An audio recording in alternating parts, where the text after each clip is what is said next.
Assalamualaikum warahmatullahi wabarakatuh. Nama saya Fikri Syahputra Muhtar dari jurusan Sistem Informasi dengan NPM 183112700650089. Di kesempatan kali ini saya ingin menjawab atau mengerjakan tugas satu dari mata kuliah Rekayasa Perangkat Lunak Sistem Informasi dengan kelas R02.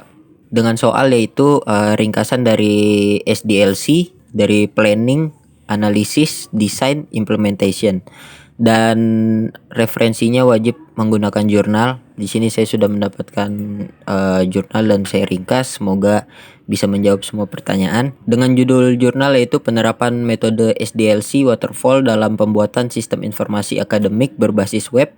Studi kasus Pondok Pesantren Al-Habis Soleh, Kabupaten Kuburaya, Kalimantan Barat. Dengan penulis yaitu Yoki Firmansyah dan Udi. Jadi latar belakang pada jurnal ini adalah penulis berusaha menerapkan informasi akademik di mana sebuah sistem yang dirancang untuk keperluan pengolahan data akademik Madrasah Aliyah Pondok Pesantren Al-Habib Soleh bin Alwi Al-Hadad dengan penerapan teknologi komputer. Sehingga seluruh proses kegiatan akademik dapat dikelola menjadi informasi yang bermanfaat dalam pengolahan manajemen. Selanjutnya kita masuk ke rumusan masalah. Yang pertama adalah bagaimana membuat sistem informasi akademik berbasis web pada pondok pesantren. Yang kedua ada bagaimana melaksanakan proses pengolahan data siswa, guru, nilai informasi akademik. Yang ketiga ada bagaimana memberikan informasi terhadap orang tua dan untuk umum tentang kegiatan yang dilakukan lembaga. Dengan metode penelitian yaitu model waterfall. Sebelumnya model waterfall itu merupakan salah satu model pengembangan perangkat lunak yang ada di dalam model SDLC atau Sequential Development Life Cycle. Menurut Sukamto dan Solahuddin pada tahun 2013 mengemukakan bahwa SDLC atau Software Development Life Cycle atau sering disebut juga dengan System Development Life Cycle adalah proses pengembangan atau proses mengembangkan atau mengubah suatu sistem perangkat lunak dengan menggunakan model-model dan metodologi yang digunakan orang untuk mengembangkan sistem-sistem perangkat lunak sebelumnya berdasarkan best practice atau cara-cara sudah teruji baik. Sedangkan Sukamto dan Solahuddin menjelaskan bahwa model waterfall sering juga disebut sebagai model sekuensi linear atau alur hidup klasik dengan metodologi yaitu yang pertama ada metode penulisan. Pada penelitian ini penulis menggunakan metode penulisan yang bersifat deskriptif, di mana dalam penulisan deskriptif hasil dari penelitian dituliskan secara jelas dan mendeskripsikan inti dari penulisan. Yang kedua yaitu ada metode pengembangan perangkat lunak. Pada penelitian ini selain menggunakan metode penulisan, penulis juga menggunakan metode pengembangan perangkat lunak untuk mengembangkan sistem informasi akademik berbasis web ini. Jadi menggunakan dua metodologi. Dan selanjutnya kita masuk ke dalam tahapan-tahapan proses pada SDLC. Yang mana dalam jurnal ini atau dalam penelitian ini penulis juga menggunakan tahapan-tahapan SDLC yang sama. Yang pertama yaitu proses planning. Jadi proses planning adalah proses di mana penulis menentukan apa saja rencana-rencana ke depannya, bagaimana prospek ke depannya, seperti itu. Dan setelah proses planning itu didukung oleh proses analisis.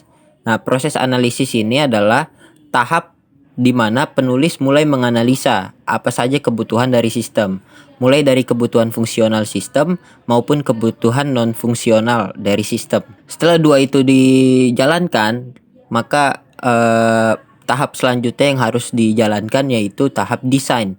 Jadi tahap desain merupakan tahapan lanjut dari tahap analisis, di mana dalam tahap ini disajikan desain-desain dari aplikasi seperti desain antarmuka dan desain database yang akan diterapkan ke dalam sistem informasi akademik yang akan dibuat atau diterapkan ke dalam studi kasus kali ini. Selanjutnya ada proses implementasi.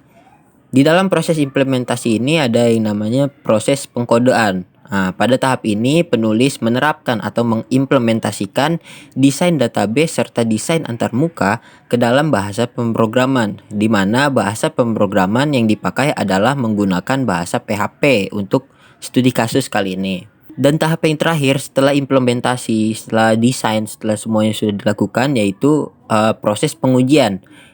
Jadi tahap uji ini merupakan tahap akhir dalam metode waterfall, di mana dalam tahap pengujian ini digunakan teknik pengujian black box setting. Jadi tergantung pada studi kasus masing-masing.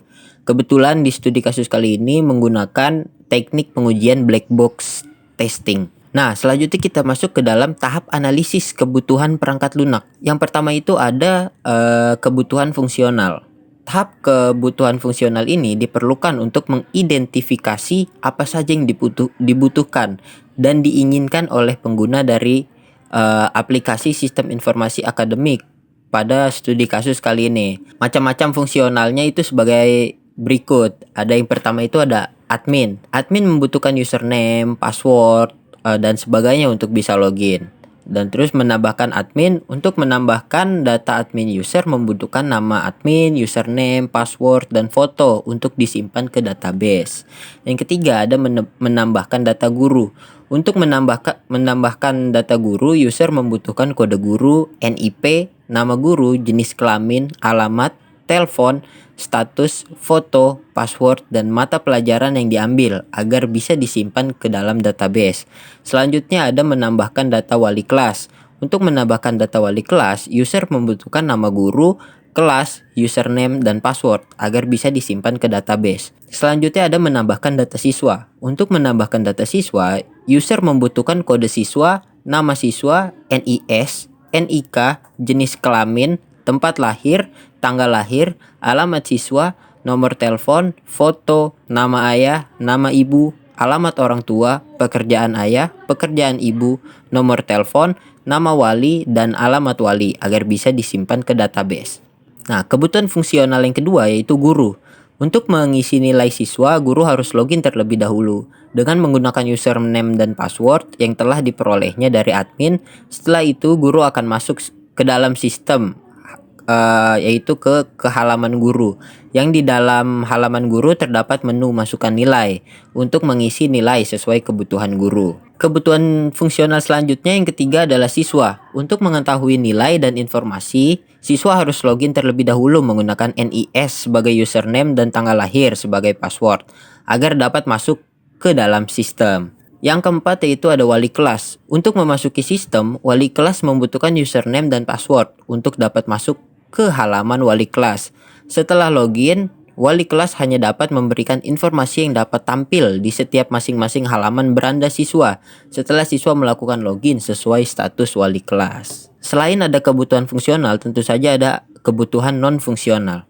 Jadi kebutuhan non-fungsional di sini adalah dalam tahapan kebutuhan non-fungsional, penulis mengidentifikasi apa saja yang dibutuhkan oleh pengguna untuk menjalankan aplikasi sistem informasi akademik pada studi kasus kali ini. Setelah itu kita akan masuk ke dalam pembahasan yang saya dapatkan dari jurnal ini.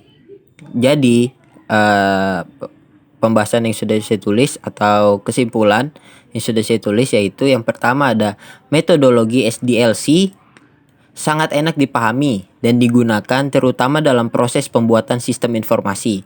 Dengan diterapkannya sistem informasi akademik dapat membantu pengolahan data sebelumnya menjadi terkomputerisasi. Tentu saja, data-data kalau sudah terkomputerisasi itu akan menjadi lebih mudah untuk diakses atau dirubah atau dan yang lain-lainnya. Yang kedua yaitu dengan adanya sistem informasi akademik ini, proses pencarian data guru, data siswa, data nilai dan informasi lebih efektif karena penyimpanan data sudah dalam bentuk database. Selanjutnya yang saya dapatkan yaitu dengan adanya sistem informasi akademik ini, pengambilan keputusan penilaian semakin cepat dan mudah karena sistem perhitungan penilaian sudah otomatis dan sudah disesuaikan dengan keputusan sekolah. Jadi metodologi SDLC ini sangat memudahkan untuk menginput data, untuk untuk dipahami dan digunakan dalam proses pembuatan sistem informasi. Dan balik lagi ke yang ada di soal yang tadi adalah proses analisis.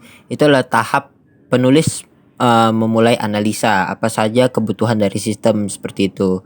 Apa saja yang dibutuhkan seperti tadi ada kebutuhan fungsional dan non fungsional seperti itu. Dan selanjutnya didukung oleh tahap desain. Nah, di tahap desain ini itu adalah tahapan lanjut dari analisis atau tahapan pendukung. Dan di situ disajikan desain-desain dari aplikasi seperti desain antarmuka atau sejenisnya.